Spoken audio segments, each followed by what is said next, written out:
Paul, it is such a pleasure to see you. I am so very excited to be talking about purpose and courageous leadership. First of all, I want to thank you. I want to thank you for all of your support and your advocacy for me in terms of Sanofi and also the WBC. I am absolutely honored to be representing Sanofi, especially as we lead the companies of purpose. As you know, we started this initiative last year, and we already have 48 companies and really targeting getting to 50 and 100 very quickly. And the importance of this is just the day-to-day of what we're doing and what we're trying to impact leaders and so many people around the world. And first, we're going to talk about purpose. And Paul, as I've gotten to know you over the last few years, I really am so impressed with the way that you have incorporated purpose into your life and into your career. And I would love for you to share your personal journey, and especially as you now are the CEO of Sanofi, an amazing company that makes millions of lives better every day. Thank you. And you have plenty of courage yourself. I think you joined our healthcare industry just a few years ago, and I think you start to see how incredibly intoxicating it is that even on tough days, you're doing amazing things for patients. And in my position, often I receive letters from patients who say they took one of our medicines or preventatives, and their life got better or changed because of it. And I can't imagine being in any other sector. I've been in this sector 33 years, and I love healthcare. I love innovation. I love people that want to make people's lives better.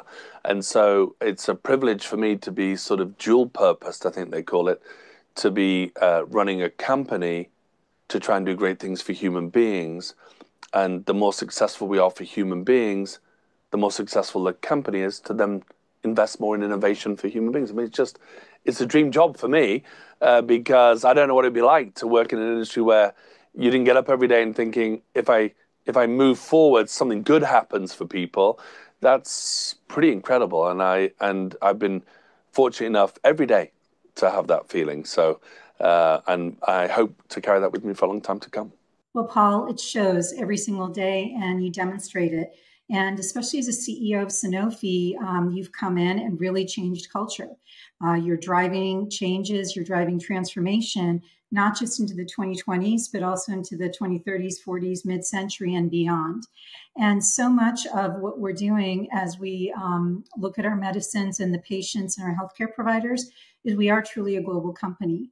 And as such, we do have some traditionally male industries, especially as we look at manufacturing and supply chain, as we look at R&D, and a lot of upcoming ones, especially impactful, such as digital and the business units of Gen Med and specialty care, and of course, vaccines that impact everyone, especially in this current time. So one of the questions that I really wanted to share or ask you was, how have you really started driving that culture? So both in terms of behaviors, and then also in terms of what we see every day, and then also in terms of innovation, positivity, and productivity, and really making impactful change? Well, we're an organization of more than 90,000 people. And so, when you get 90,000 people together, you get different views and behaviors, and you get cultures and subcultures. And I think we've worked very hard to try and get people motivated about a simple purpose-driven statement for the company, which is chasing the miracles of science to improve people's lives. And all roles sort of ladder up to that. And we want people to aspire to do something incredible in that way. The truth is we have to set some sort of principles and standards. We have to hold people accountable for that because in large organizations, you get a normal distribution of people that are very purpose-driven and perhaps not as much. And so we've tried to make sure that we recruit well, we're inclusive, we represent society. And, the reality is around 50% of the people in our company are female.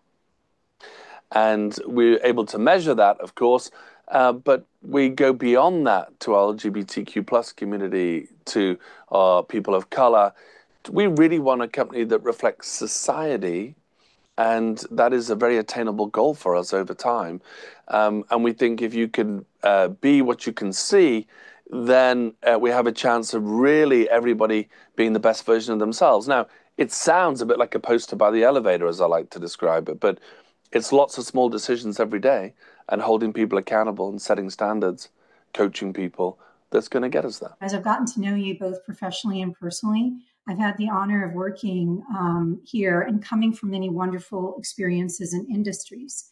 And we just started talking about courageous leaders because it's so easy to stand up and speak out for some, but it's also really important as we look at different definitions of it in terms of sitting down, listening, believing in someone, and taking action. And that's also a lot of courage. It takes a lot of time to listen. And Paul, you've done that. You've done that in ways that have been filled with integrity, respect, and it's being done in a way that is very caring and compassionate and doing the right thing. That is what defines a courageous leader as we look at integrity. And when we started talking about who has actually done this, that was one of the reasons that I really thought of you first. And that's why I thought it was important that others also heard from you and your perspective. There's so many people around the world who want to do the right thing, who want to be courageous. And that's something that I've seen from you. And that's why it is important that we hear from you. And I do want to sincerely thank you for that. Oh, that's very generous of you. I mean, I think for me, you know, I was raised a certain way, right? I was raised from being a young child to treat other people like you wish to be treated yourself, right? I'm from a humble background, and I'm quite happy to just try and make good values-based decisions, because in the end, your values shouldn't really change that much, right? So situations may change and pressure may be more or less, but really your personal sort of compass bearing is your value set. And I've tried to be, whatever level I've been at, I've tried to be really consistent about that. And so people may not always agree with the choice that I make, but it should be quite clear why. And they may not always know the full context, but they should know that I tried to make the decision for the right reasons. And often, particularly in large organizations, not everybody may mirror your values perfectly. And you may hire somebody, you may ask somebody to step out of the organization, and it may not become immediately obvious to everybody. Now, the easy path may have been just, you know, keep the person or hire an easier hire that perhaps didn't match your values. But the organization sort of knows in the end. It can figure out what's happening. And the only thing you can do is be consistent to try and recruit the right people, you know, with the right values, and then coach and help people grow. And, you know, again, I've tried to bring that to every decision of mine, even if it's not been well understood. And what I've discovered is that over time, it accumulates. So if you recruit great values, and if you see people grow and recruit people like that too, and we're all work in progress, you know, I keep bringing that caveat. It's amazing what can get done. It's just amazing how quickly it snowballs. Now, in an organization of our size, it's a multi-year thing, but I think it becomes very special. And over time, I do, as a leader, notice more and more people making better remote decisions in tough moments where their values may be tested. And they may not always give us a positive outcome for the company, but they are points of reference for how committed we are to treating people the right way and to seeing them grow. And so I think even more so now than even when I joined the industry, the expectation of leaders to be authentic, to be values-based, to make that clear so there's some consistency for an organization, you know, so that if you're faced with two similar situations and you take a different route on both, it's hard for organizations, particularly when it's related to behaviors. So, you know, I do my best. And, you know, I think our organization has made massive progress. And so I think that the expectation of me as a leader is to set the right standard. I'm not perfect, but I'm a work in progress also, like our organization. Paul, it is such a pleasure. And I'm just so thrilled that we are able to recognize you as a courageous CEO here in our inaugural session. And I also want you to know again that I always believe in you, as so many people do. So thank you so much for being a trailblazer, a role model, and sharing even more of what you do. So again, thank you so much, and I appreciate you. Thank you. And again, huge thanks to everybody. And for anybody that's participating or listening, you're already one step, right, towards making it better for people. So already a great initiative. Thank you, Lakshmi. Thank you very much. Thank you.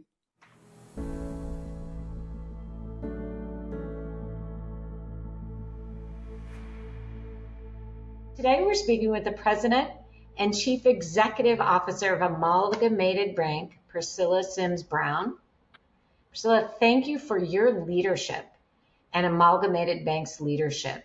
I want to talk about, what does being a courageous leader mean to you? What does courage mean? Well, I think, first of all, courage in the face of fear just means taking on purpose in a way that steps out of your paradigm and the general paradigm of business. It means standing for something and then following through. What do you do to ensure that purpose sits in the top leadership? And what does purpose mean? Well, I'm very fortunate. I came to a bank that has stood for purpose for 100 years, and literally. The bank was started by a group of union textile workers who decided that since they could not be banked as immigrants, mostly from Eastern Europe, they would start their own bank. And they were not wealthy people. They were not people with resources and means. They were people with determination to make sure that the travel, the voyage they took to get here and start anew for their families was meaningful and successful, and that their children and their children and their neighbors were able to achieve wealth and to have sort of the basic things that we believe are appropriate and available to you as Americans. And that is, it may sound a bit hokey to some people, but that is actually what still inspires us 100 years later. So it's not just working for workers' rights, although that's been the cornerstone of who we are for 100 years. It's also working for the rights of people who are disadvantaged for whatever reason. And it's supporting change makers who are living every day the struggle to achieve that kind of basic equality in our society.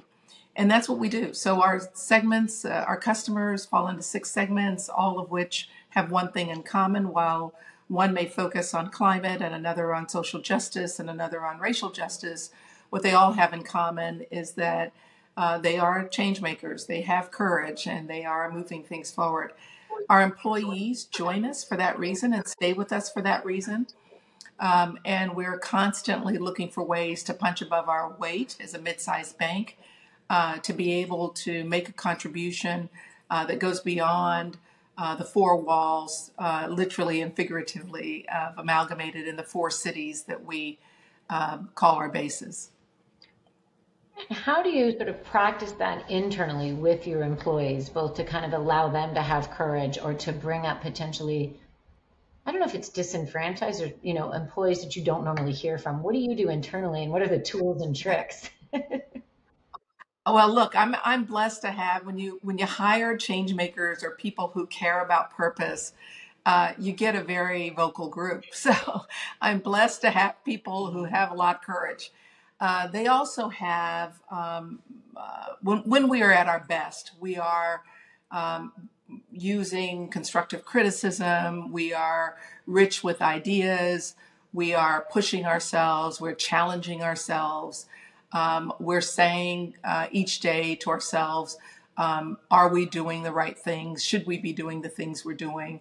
We are reminding ourselves of our purpose in every direction. We have people who have very specific passions, but they also recognize, not in every case do they agree with every issue, but they recognize the importance of the ability for people to have a voice. And we describe 10 things that we care about right on our website. We're incredibly transparent that way.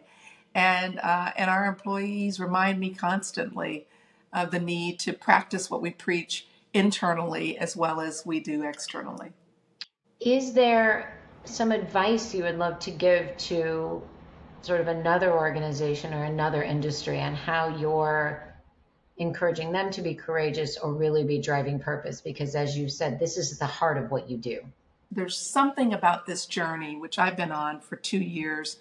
You know, I'd had for 35 years this work as a sort of a corner of my desk. And to be in a company that is really established as a B Corp and a public benefit corp as well, and determined to serve all of our stakeholders, it's 100% of my job. And there are a few things that I've learned in the role over the last couple of years that I sometimes share with people.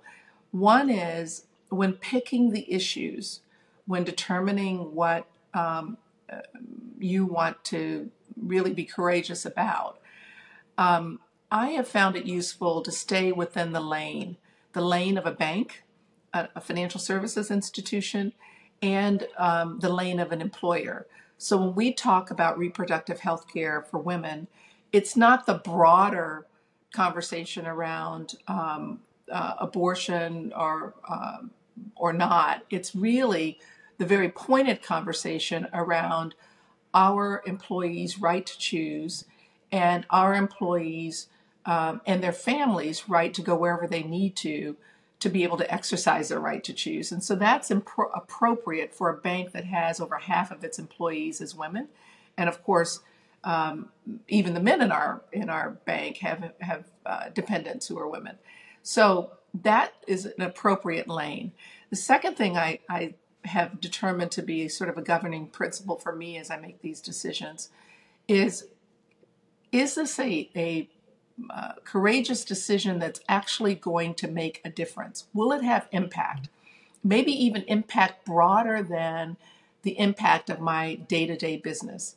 And that was the case when we decided to go really push forward on merchant category codes for firearms dealers. This is the issue around making sure that banks have all the information they need from which to provide information to law enforcement in the event that we see suspicious activity related to firearms. We have that ability with other industries, but until this bank got involved, we didn't have that ability fully with banking because we didn't have this thing called a merchant category code. So really, that decision was rooted in how do we punch above our weight? How do we really have a significant impact? We take some steps and others have to take steps as well. And we are doing what is appropriate for us in that fight. So those are two sort of governing principles I use in thinking about whether or not to take a big decision. So last question is, where do you get your courage from? Where do you think this comes from? Yeah, that's really easy for me. It's largely a group of women, and we don't have time to talk about the four sort of main actors in this. But I will talk about one, and that's my mother, who was not only Ethiopia's first woman senator, but also made the decision in her life that once the country was taken over by communism and lots of terrible things happening, famine and real problems in the country, she made a decision to go back and really make a difference in the country in a very courageous way, risking lots of things along many levels. And I watched that, and for the rest of my life, it has become really a matter of how do I live up to that standard? Am I risking as much as she did? Usually the answer is no. And am I having as great an impact as she did? And again, the answer is generally no, but it's a journey. Thank you for being a courageous CEO and leader. Thank you.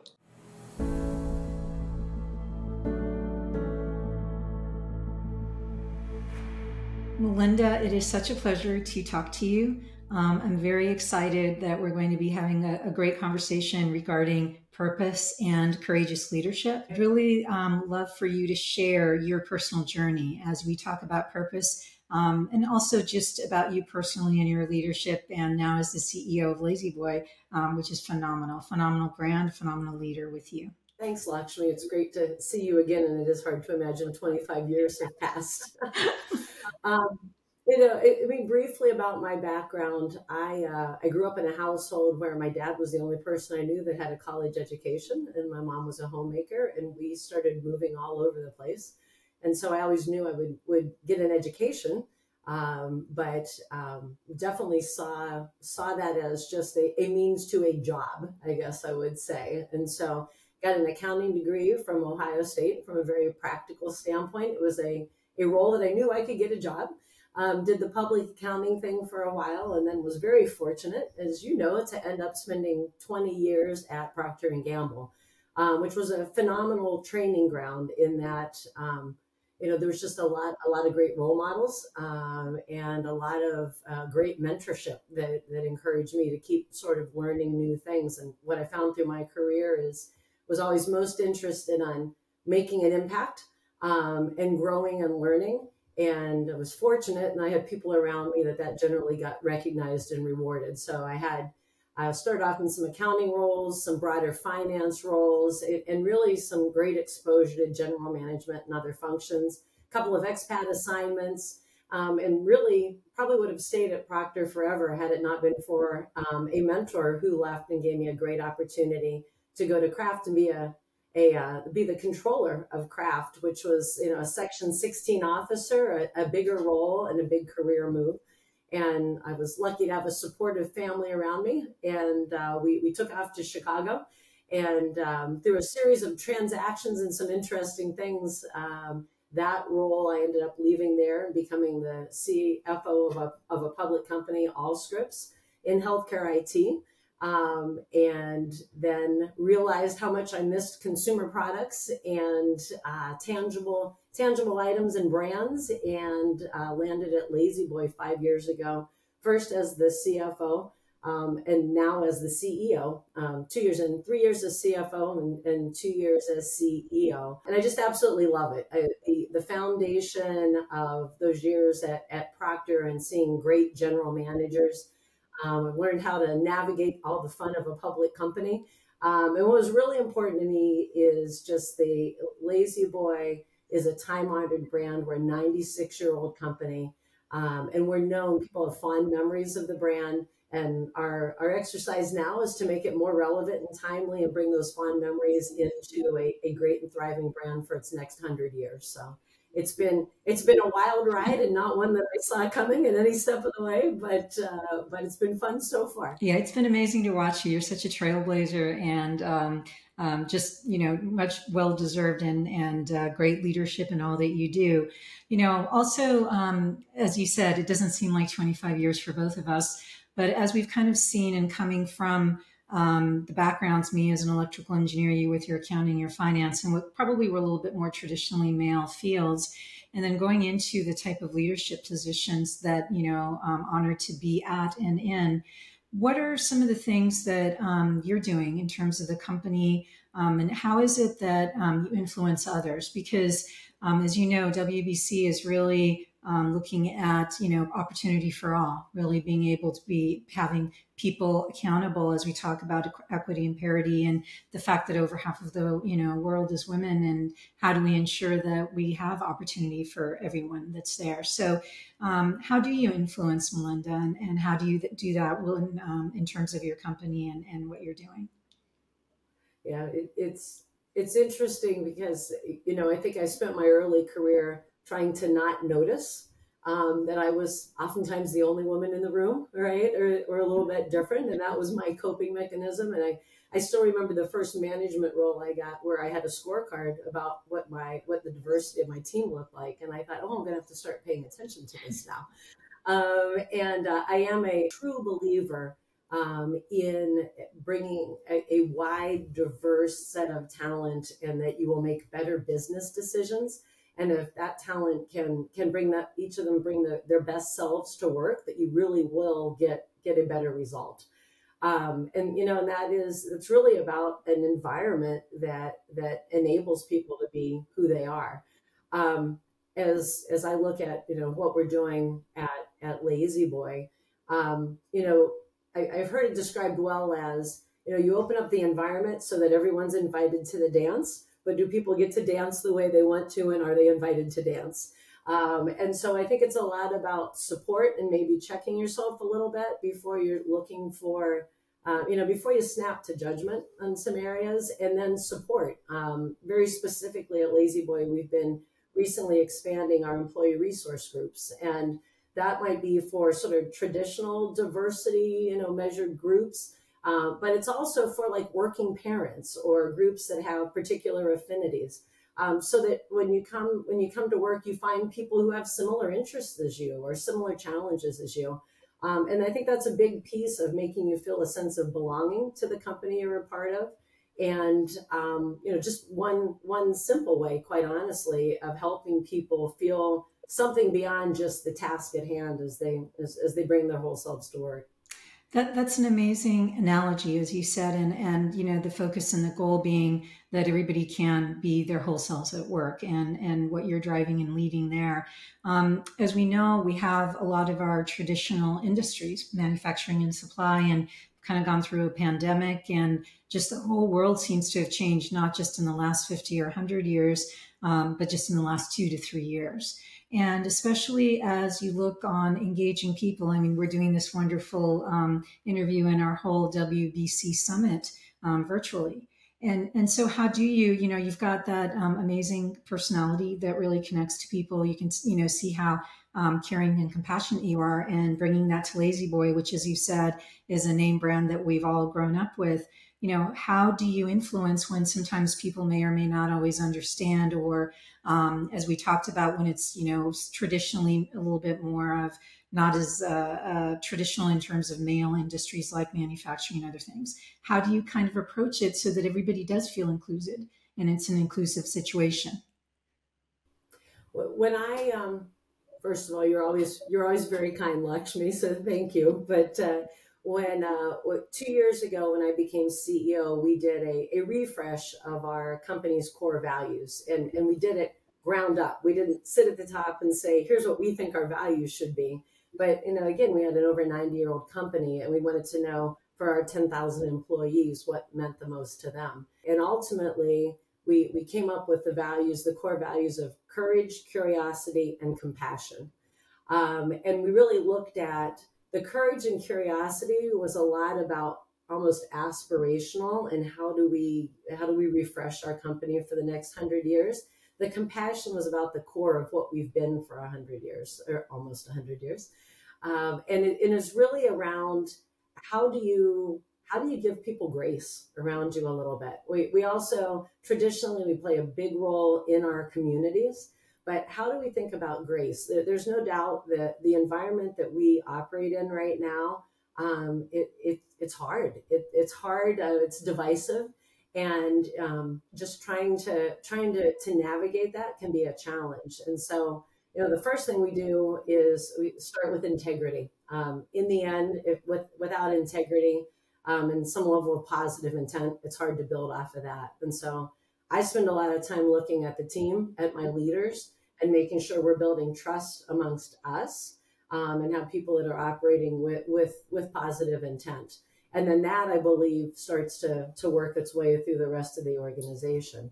And then from the ground up, as I said, when we're talking about courage and curiosity and compassion, it's around being able to have a dialogue with some level of sensitivity to the fact that the people around you may have different views, but that's okay. We're all still human, and we have some commonality as well. And let's find out how to operate through that. I'm not saying it's easy. I mean, you mentioned the pandemic. You take something, you think about what we've all gone through as leaders in the last couple of years. In the early days of that pandemic, you could argue that it was absolutely right to shut down all of your operations to keep everybody healthy. You could also argue that it was absolutely right to keep everything open so that you could keep commerce moving and people could get goods, and companies would stay open, and salaries could be paid, and jobs would continue. Not easy to navigate, right? Not black and white. How do you think through finding a middle ground there, and what are your principles? So, for example, for us, we did close down for a short amount of time until we could figure out how to keep our people safe, And then we started bringing our manufacturing and our retail back in for the sake of keeping our consumers and our customers with the goods they needed and our employees with the jobs they needed. And again, I'm sure we didn't get a lot of it right, but you tried to keep that North Star of what were you trying to achieve. It's a challenge though, right? We all need the compassion side. What kind of parting words or advice do you have as a wonderful role model and as a trailblazer? I guess I'd say first, I'm still figuring it out, right? I know. But, you know, I think it's around keeping your eyes on the long term and what are you trying to achieve. And again, those day-to-day decisions can be challenging, and you get lots of inputs. Even at the CEO role, where everyone thinks, oh, that must be great, you don't have a boss. No, you have like 10 of them because you have a board. And a lot of stakeholders. You might have shareholders, or however your company is owned. You have your employees. You have investors, customers, consumers, your community. But I think it's around taking all those inputs and then keeping your eyes on the long term and what are you trying to achieve. For me, from the time I was a young working mom, it was around if I'm gonna leave my kids to come to work, it needs to be about something more than just a paycheck. And so, what are you trying to achieve? Again, put it against that lens of integrity, and then keep your eyes on that horizon and do the best you can. Don't judge yourself on any given day, but you know, over the long term, are you on a path where you're going to achieve something that you can be proud of and feel good about in the long term? And realize you'll have some wins and some losses, but perform, and over the long term, hopefully you achieve something you can feel proud of individually and as a group. That is wonderful. And it's really about leaving the world in a better place than when we came into it, right? It's just, it's so, as you said, the values and ethics that we see. And Melinda, I just really wanted to thank you. It is always such a pleasure to talk to you and connect to you in so many different ways. Thank you for all of your leadership. Thank you for all that you're doing. And making, the world a much better place. So it's my pleasure always to talk to you in all of this. Thank you. Thank you. I appreciate the opportunity. It's great to see you. As always, take care.